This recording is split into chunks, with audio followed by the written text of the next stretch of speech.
welcome back to my channel. For those who are returning, thank you guys for all your support, and those who are new, thank you for tuning in. I hope that at the end of this video you will find reasons to subscribe to my channel.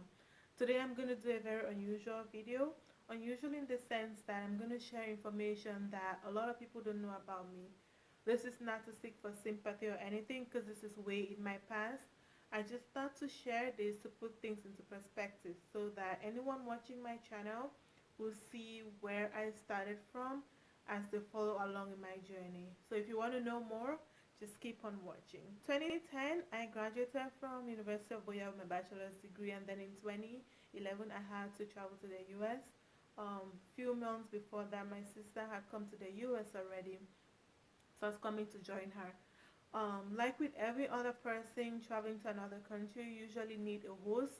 Most at times it's your family, but in our case we didn't have any family members in the US, so we had to stay with someone completely new.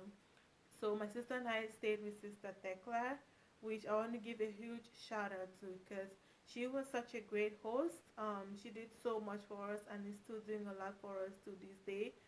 We had never met her, we had never talked to her until we had to come to the US, but she accepted to take in strangers, and she did so much to us. So thank you so much, Sister Tekla, for all you've done for us.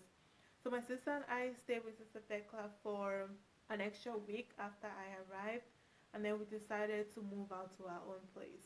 Not because she did anything wrong, she didn't treat us bad or anything, but we just thought that we needed to make that step so we could grow. Prior to us moving out, my sister had found an apartment, and I think she had paid a month's rent. But we didn't have any furniture, no plates, pots, nothing of that sort. But had to move out.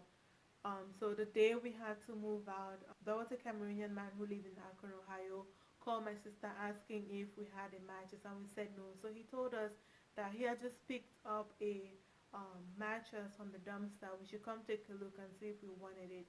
So we went to his place, and the mattress was barely used, though it was thrown away. So we grabbed it real quick and took it to our apartment. So that's how we started. A mattress, no furniture in the living room. We had one little pot and a few plates that we got from a thrift store. So we stayed there for a few months, during which my sister was working like 16 hours every day. She only came home, took a short nap, barely ate. Um, she was also making minimum wage, so she had just enough to pay the rent, pay the bills and other insurance. And then I remember for those few months where we stayed there, we barely had any food to eat. Like, I know when she got paid, every 2 weeks we would go to the store and do grocery shopping for like $25-$30. But to us, that was so much. That was all we could afford, and we have to live on that $25 or $30 worth of groceries until the next pay that was in 2 weeks. So those months, that's how we lived. That first month we were good on rent, but the next months after that, it was so bad. My sister could hardly pay the rent on time. We had like notices from the leasing office every month saying we're gonna get evicted because we haven't paid our rent um, on time. I don't know how God did it. I don't know how my sister did it, but we finally were not evicted from the apartment. So I want to thank God so much. That was just one of the many miracles that God did for us. We could have been homeless, but God saved us from that situation. So while we were staying in that apartment, we interacted with a lot of Cameroonians. That's when I met Christian. Christian, my very good friend, he connected me with a company that hired cleaners for a hotel.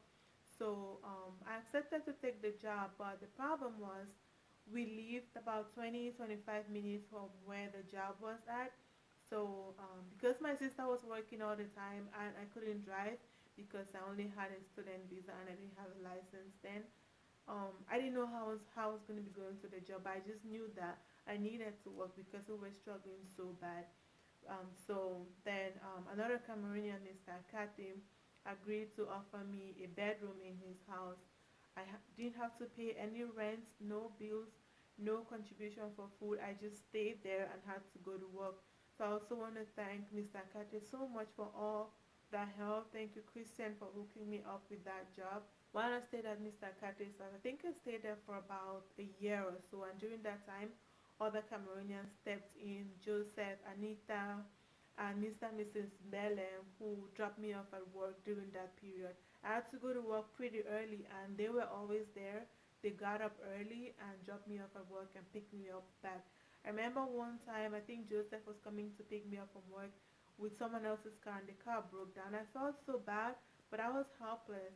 There was nothing I could do. I couldn't help pay the bills for the repairs for the car because I didn't even have much. So thank you to all you guys for all your sacrifice you made for me. So I continued working there, and then I think the end of that first week, the hiring manager for that company told me that they had an apartment which they could give to me. So normally that company hires people from overseas and then offer them that apartment. But during that time, I don't know, God did something and they couldn't find anyone from overseas to hire. So that apartment was vacant. So they offered it to me. Two-bedroom house equipped with all utensils. It just didn't have any furniture, but that was good enough for me because then I did not have to depend on a lot of people taking them out of their own busy schedules to drop me off. So my sister then moved from Akron, Ohio to meet me in that apartment. She picked up a second job at another hotel that was contracted by that company. So we were working. Things started getting better because now we could pay our bills easily. We could at least save up on stuff. So as time went on, we interacted with more Cameroonians, our church, which was so much support to us. Like our pastor, every time he would check on us, Sister Chichi, thank you guys so much for all the advice, for all the comfort and encouragement you guys gave us. It was so hard, and I remember sometimes when I went to church, when I'm talking to the pastor, I would just burst out in tears. I didn't know what was going on. I just felt overwhelmed because like everyone else, that's not what you dream of when you say you're going to the US. You dream of everything working out well for you, but things are so hard then like I was so overwhelmed. So every time I talked to him, I would just cry. There was just so much going on. But the church helped us so much, strengthen our spiritual life. So I want to thank them so much, Pastor K, Pastor T, Sister Chicha, and everyone else in church. And then we also met some great Cameroonians who gave us so much advice, so much support. Ignatius, Charles and Julius Forfang, Constantine, Lionel, Kermit, and many others. Just the entire Cameroonian community in Cleveland gave us so much support. So thank you guys so much. And then we finally were able to go to school because then we were kind of financially stable-ish, and so we wanted to go to school. So we enrolled into school. I went into nursing school, and then my sister was doing her MBA. I couldn't do the entire 4 years of nursing, so I had to do an accelerated program, which meant that I couldn't work or I could only work on the weekends, which is what I did. And imagine working an $8.5 per hour job and working only 16 hours. How much do you make?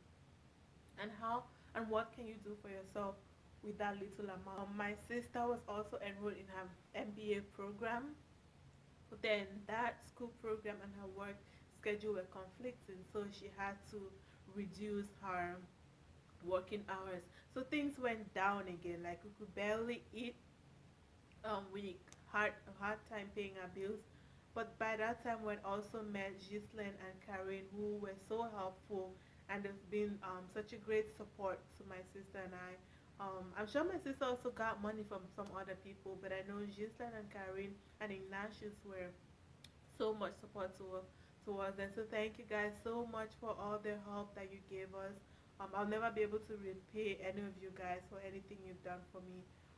We finally graduated in 2015, and then I took my nursing licensing board and got my first job. So from that time, things just started getting better and better up until today. Like I said, I don't share this story to get any sympathy from anybody that's in the past. But I just want to encourage anyone, like if you're going through something, just know that God has a plan for whatever you're going through.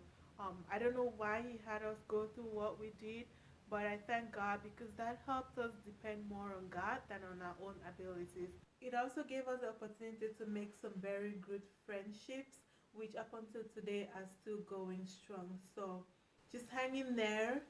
God has a plan for each one of us. Try not to compare yourself with other people. We all have our own paths. No two paths are the same. So comparing yourself with someone else is just going to make you feel worse about yourself. Also, trust God. I know sometimes it might look very dark, like nothing is working in your favor, but trust God and do your best, and it's eventually going to turn out good for you. So thank you guys for watching my video. Please share and like this video, and also subscribe to my channel if you have not done so. Thank you again, and talk to you in my next video. Bye bye.